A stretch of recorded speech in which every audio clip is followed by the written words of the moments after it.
Dasar berpakaian serasi dan seimbang lanjutan 3.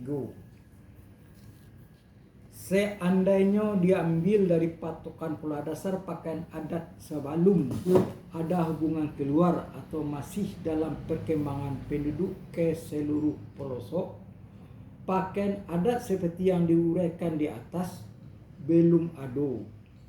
Waktu itu pakaian Datuk Suri Dirajo, lengkurang Niniak Mamak yang ketiga diangkat. Beliau seorang yang berpengetahuan luas dan ahli pendidikan, hanya memakai pakaian bersahaja saja. Di samping itu beliau memaki pada leher, bagelang pada tangan dan kaki, serta memakai ikat pinggang besar, kumis panjang, dan jika sedang berdiri kebiasaannya suka dengan sebelah kaki. Kumis panjang dan kumis panjang, dan jika sedang berdiri kebiasaannya suka dengan sebelah kaki saja. Dan kegemaran beliau suka memakan siriah. Demikian kira-kira evolusi pakaian adat Minangkabau semenjak dari dahulu kala sampai saat kini. Sejarah Minangkabau.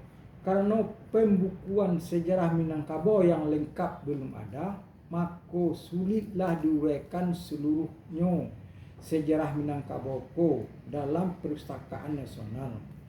Yang dapat ditulis dalam perpustakaan nasional hanya sedikit sekali yang diambil dari fakta-fakta yang kelihatan sekarang saja.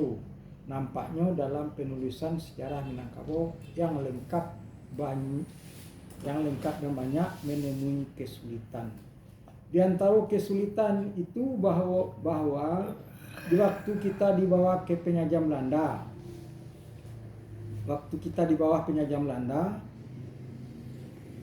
yang tua-tua tidak seberapa bersedia menguraikan sejarah itu karena terus terang dan ada yang menutup-nutupi. Ada yang menutupi. Anehnya di masa yang lampau ada istilah yang mengatakan nan sabinjek jan dibarikan. Setiap yang berilmu atau mengetahui dalam adat istiadat dan sejarah makonyo yang sebinjek atau sedikit itu tidak pernah terungkap atau hilang saja di bawah jasadnya. Dia telah meninggal, dia mati. Sudah berapa binjekkah yang telah hilang di masa generasi yang lampau itu? Di samping itu masyarakat atau Niniak Mamak yang punya tambo sejarah merasa berat juga memberikan isi tambo itu karena dalam sebagian tambo tertulis kalimat yang bunyi, "Hai balando setan, maukah kamu mengucapkan 2 kalimat syahadat?" Jelas bahwa kalimat itu bertentangan dengan penjajahan Belanda. Kalimat itu sebenarnya ditujukan pada penjajahan Portugis, kurang si Patokah, sewaktu menderita di Pulau Cingkuak, Painan. Waktu itu terjadilah peperangan selama 40 hari dan Portugis dapat dikalahkan oleh rakyat Minangkabau. Kesulitan yang lain bahwa buku-buku tambo sejarah Minangkabau yang lengkap hanya banyak yang diambil oleh Belanda dan dibawanya ke negarinya. Walaupun telah berkali-kali diminta oleh pemerintah kita supaya buku tambo dan lain-lain yang telah diambil oleh Belanda itu agar dipulangkan kembali ke Indonesia. Tampaknya Belanda masih enggan mengembalikan tambo itu pada Indonesia, khususnya pada Minangkabau. Masyarakat Minangkabau mengharapkan sungguh kesediaan pemerintah Belanda memberikan keizinan untuk dapat melihat dan membaca isi tambo itu.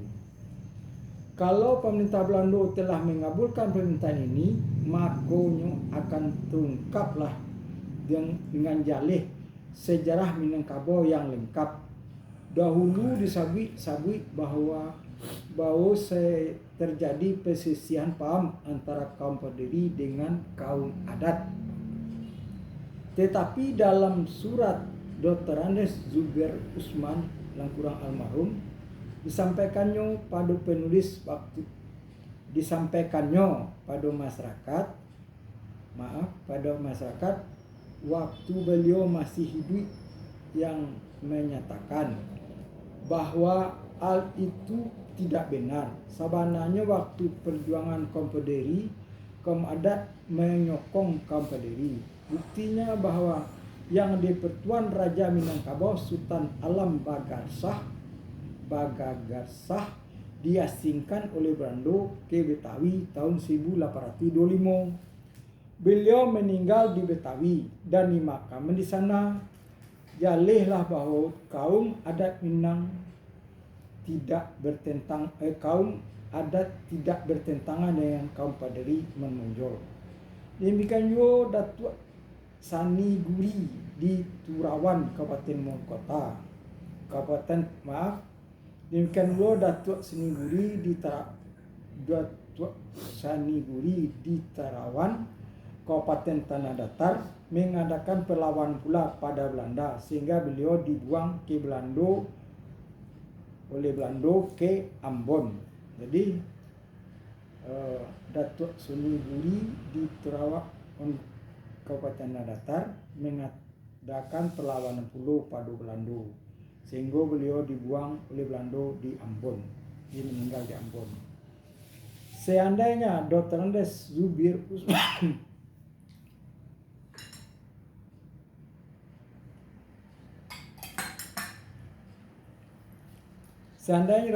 Usman masih hidup, banyak yang akan terungkap sekitar sejarah Minangkabau. Dr. Andes Zubair Usman telah berhasil membaca huruf Minangkabau yang telah beliau muat dalam majalah Hiburan Paria tahun 15 September 1972.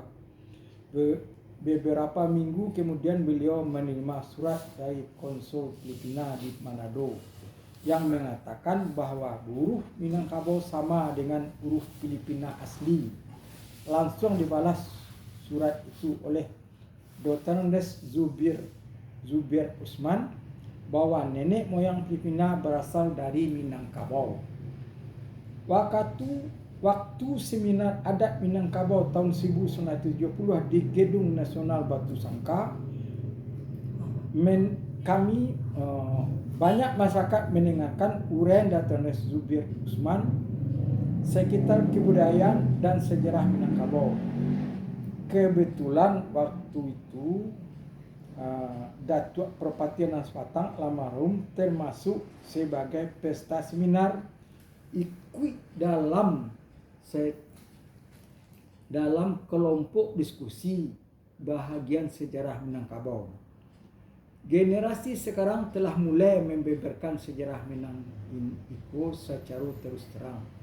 Jadi dengan demikian, dari sekian banyaknya penulisan sejarah, jika dikumpulkan dan disaring atau dianalisa, akan dapat juga dijadikan bahan dalam pembukuan sejarah Minangkabau yang agak luas juga.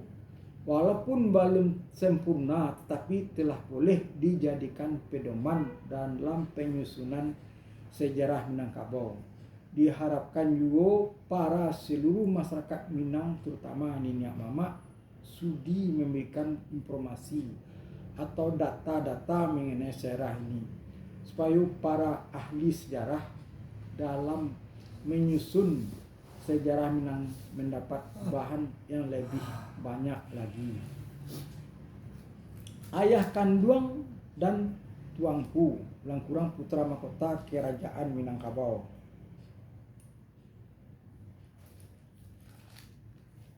Telah pernah juga diucapkan dalam cerita sebelumnya bahwa kedatangan Adi Terman dengan pasukan yang kuat sebenarnya telah dapat menjawab pertanyaan itu pertanyaan ini. Waktu Bundo Kanduang Langkurang Queen, Rajo bahasa Inggrisnya Queen, yang bertahta di kerajaan Minangkabau, sekonyong-konyong didatang oleh pasukan yang kuat di bawah pimpin Adi Terman. Menurut cerita yang diperdapat juga, juga bahwa pasukan Adi Torman mendarat di sekitar Teluk Betung, Lampung. Di sekitar Teluk Betung, Lampung, dari sana mereka melalui Kerajaan Sujaya, akhirnya sampailah di Minangkabau. Adi Torman tidak masuk ke Minangkabau melalui laut pantai Minangkabau. Jadi Adi Torman tidak masuk ke Minangkabau melalui laut pantai Minangkabau, hanya melalui jalan darat dengan arti kata menerobos dari belakang. Karena pasukan Adi Torman menerobos dengan sekonyong-konyong, maka kerajaan Minangkabau tidak sanggup lagi mengumpulkan tenaga untuk menghalau pasukan Adi Torman. Memang ada dua diadakan perlawanan, tapi Adi Torman telah sampai di pusat kerajaan Minangkabau, yaitu di Pagariuang. Seandainya perlawanan diadakan terus-menerus, maka pusat kerajaan Minang akan hancur dan Queen yang telah ditahan oleh Adi Torman tentu akan terbunuh. Akhirnya Adi Torman terlena di Pagariuang dan dengan secara paksa langsung mengawini Queen atau Queen atau Raja Minang maksudnya. Seandainya Bondo Kanduang menolak untuk kawin dengan Adi Torman, pusat kerajaan Minang akan porak-poranda dan mungkin juga kerajaan Minangkabau tidak ada lagi.